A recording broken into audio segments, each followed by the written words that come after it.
왜 이준석이랑 나 토론을 하느냐라는 얘기를 할 정도로 비호감이 굉장히 많거든요. 거기 어차피 안 찍을 사람들이고 거기는 어차피 안 찍어. 이준석 위원이 당대표가 되면 민주당에 절대 위기가 오는 거예요.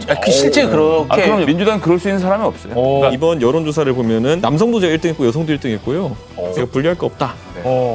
동접자 많아. 지금 계속 자극적으로 해줘요. 준석아 그런 사람 아니다 형. 얼마 전 여론조사에서 1등에 올라갔잖아요. 나경원 전 의원 1등 했고. 네, 그래서 막 마음이, 그래서 좀더 마음이 자신감이- 넉넉해지는 게 이런 거구나라는 걸 처음 느껴봅니다.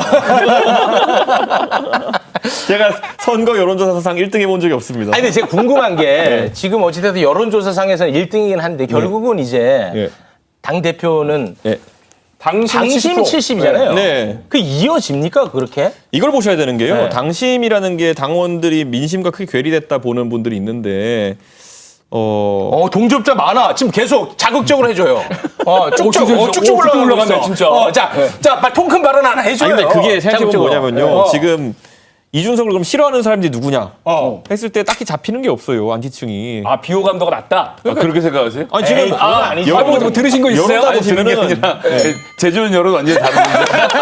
거기 어차피 안 찍을 사람들이고 거기는 어차피 안 찍어. 썰 하나만 풀어주세요. 아니 썰이 아니라 제 주변에 있는 모든 사람들은 네. 왜 이준석이랑 나 토론을 하느냐라는 얘기를 할 정도로 비호감이 굉장히 많거든요. 그러니까 나는 그것 때문에 놀랐다니까요. 그 장경태 의원이랑 저랑 이제 방역수칙 위반 때문에 그 문제 얘기 됐을 하지 때. 마시고, 예? 예. 아니, 그러니까 저는 뭐 사과해라 뭐 이런 게 댓글이 달리고 장경태 의원한테 가가지고는 왜 이준석이랑 노냐 뭐 이런 거. 그러니까, 이게 약간 분위기 다르더라고요. 왜 이렇게 사람들이 편협해요? 예, 저희도 그렇습니다. 왜 이렇게 편협해, 편협한 사람들이? 사람들이 많은 건 사실입니다. 그래서 원래 제가 여야가 함께 그러지 말아야 된다 얘기는 하는데 잘 지내는 게 좋은 거 아닌가? 예. 다른 무대 위에서 싸우는 뭐 것처럼 내려가서 싸우길 바라더라고요. 그래서 저는 무대 위에선 싸우는 거고 내려가면 그럴 이유가 어디 있느냐라고 설명을 하는데 이제 그렇게 생각 안 하시는 분들이 많더라고요. 네, 오케이. 요건 뭐 사실이 현실이 네, 그렇다니까 네, 그렇죠. 알려주신 거고, 예. 그거 아까 당신과의 그 연결성. 그러니까 지금 이게 그 진중권 교수 같은 분들은 이준석이 무슨 20대, 30대 한남들의 지지를 받아가지고 뭐 이렇게 하고 있다라고 믿고 싶으시겠지만은 네. 이번 여론조사를 보면은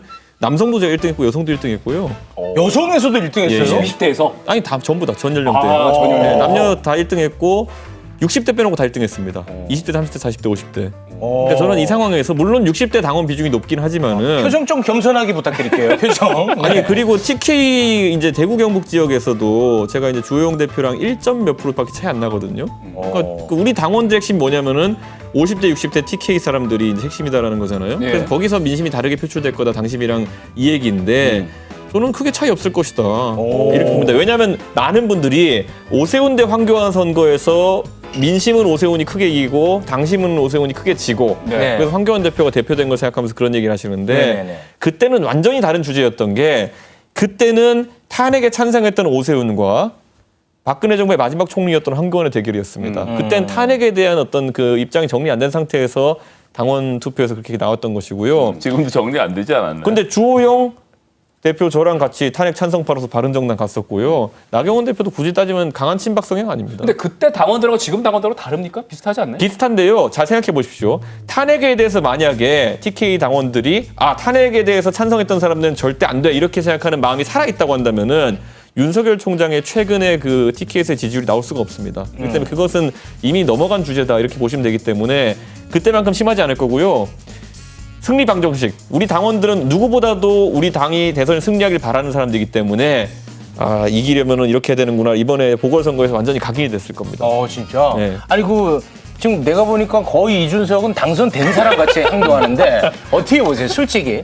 저는 뭐 그런 지점이 있다라고 생각을 하면서 한편으로 이제 또 뭐 그걸 제가 안타까움을 표시할 필요는 없겠지만 국민의힘이 출구를 못 찾는 거죠. 예, 그러니까 주호영, 나경원 이렇게 쳐다보고 있으면 차이가 없는 거예요. 이 사람과 이 사람 사이 차이를 모르겠는 거고 이렇게가 다 한 급이니까 여기를 다 떼놓고 보면은 김웅이냐 이준석이냐 이렇게 가는 건데 네. 김웅 의원은 본인 생각엔 내가 검사 생활도 오래 했고 나이도 더 많고 하니까 자기가 위일 것 같지만 사실 정치에서는 이준석 의원이 훨씬 더 오래됐거든요. 네. 정치는 또 정치대로의 경험이 있는 거니까 그러면 사람들이 어쩔 수 없이 이런저런 판단을 하다 보면 결국 선택지가 이준석으로 갈 수밖에 없는 상황이 만약에 벌어지는 거죠. 이준석 위원이 당대표가 되면 민주당에 절대 위기가 오는 거죠. 실제 그렇게 그럼요. 왜냐하면 느끼고 있어요? 왜냐하면 이준석은 저렇게 치고 나가서 제가 보기엔 정말 면제도 죄송합니다.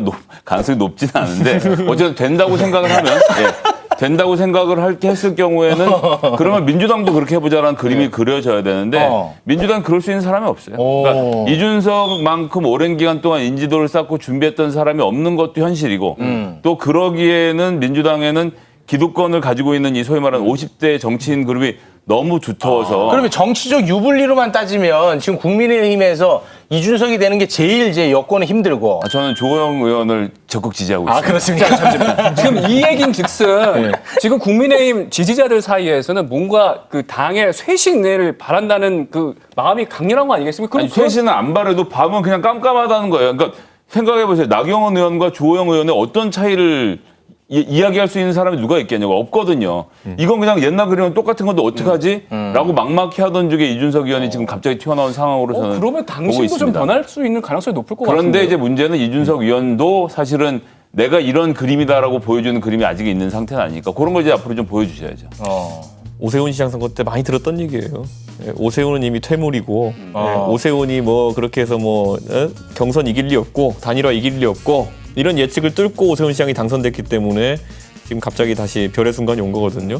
저는 당심에 대해 가지고 제가 이랬어요. 예전에 그 민주당이 이제 나중에 선거 본선 갔더니만은 그런 얘기를 했어요. 무슨 조직이 이제 살아있기 때문에 서울에 조직이 살아있기 때문에 오세훈 대 박영선 모르겠다 뭐 이런 얘기를 했거든요. 네네네. 자, 당원 조직이라는 것도 그 조직이라는 것은 결국 한 모여서 밥 먹고 의견을 소통하고 이런 과정 속에서 집단적인 사고를 하는 것인데 코로나 2년이 갖다 준 결과는 뭐냐면은 정치에 수많은 기득권 세력들이 와야 됐어요. 그러니까 당원끼리 모여서 밥을 한번 먹었습니까? 2년 동안에?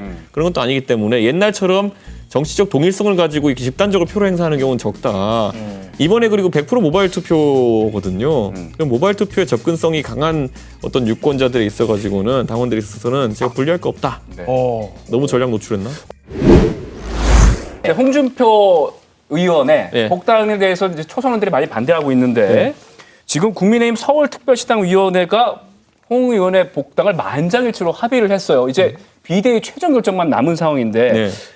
아무래도 이 복당이 될 가능성이 높아 보이는데 그러면 또 초선 의원들하고 많이 좀 격돌하지 않을까요? 비대위는 아마 적극적으로 막을 겁니다. 아, 막을 겁니까? 비대위는 이제 아직까지 김종인 위원장의 영향력이 닿는 곳이고 비대위원들이 홍준표 대표에 대해서 굉장히 적극적으로 반대를 하고 있거든요. 김병민 위원이 아주 싫어하는 것 같던데. 이게 저희 당원 당규에 재밌는 조항이 있어요. 뭐냐면은 이게 복당 심사를 해가지고 그 부결이 나잖아요. 그럼 1년 뒤에 신청할 수 있게 돼 있습니다. 그러면 끝나는 거네. 그래서 지금 아마 김기현 원내대표 같이 굉장히 그 판사적 성향이 강하신 분들은 네. 이걸 본인 손에서 처리하고 싶지 않아 하실 겁니다. 그래서 아마 의안 상정을 안 하려고 이제 하실 거고요. 비대위에서는 다만 의안 상정을 빨리 해가지고 부결 내버리고 싶은 사람들이 좀 있을 겁니다. 근데 지금 다른 방송에서 이 그 안을 네. 당대표가 얼마든지 바꿀 수 있다고 그러던데 새 당대표가. 그건 그런데요. 여기에 그렇게 돼 있어요. 복당 심사를 한번 거부되면은 1년 뒤에 해야 되는 게 원칙인데 예외적인 상황에서는 다르게 의결할 수 있다 이렇게 돼 있거든요. 근데 그건 또 다음 지도부에서 또 최고위가 판단하는 거거든요. 그러니까 당 대표와 최고위원 구성에 따라서 또 안 될 수도 있어요. 또 부결할 수도 있어요. 그러니까 저는 그런 어떤 현실적인 이제 다툼이 있을 것이고 다만 저는 제가 홍준표 대표 복당에 대해 가지고는 막을 근거는 없다. 저는 이렇게 봅니다. 그냥 을에 있었던 그 선거 때 공천 불복 이후에 다시 복당하는 알겠습니다. 과정이기 때문에 네. 막기는 어렵다 이렇게 봅니다. 여권은 저 홍준표 대표의 복당과 복당이 막히는 것 뭐가 더 좋은 겁니까? 전 당연히 복당하셔야 된다고 생각합니다. 아니 이거 뭐 비꼬는 의미가 아니라 그분 지금 김종인 비대위원장 동아은행 사건 본인이 진술 받아냈다는 이유로 지금 공천도 그렇게 되고 밖에서 무소속으로 고생하는데 다른 이유가 없잖아요. 그러면 네.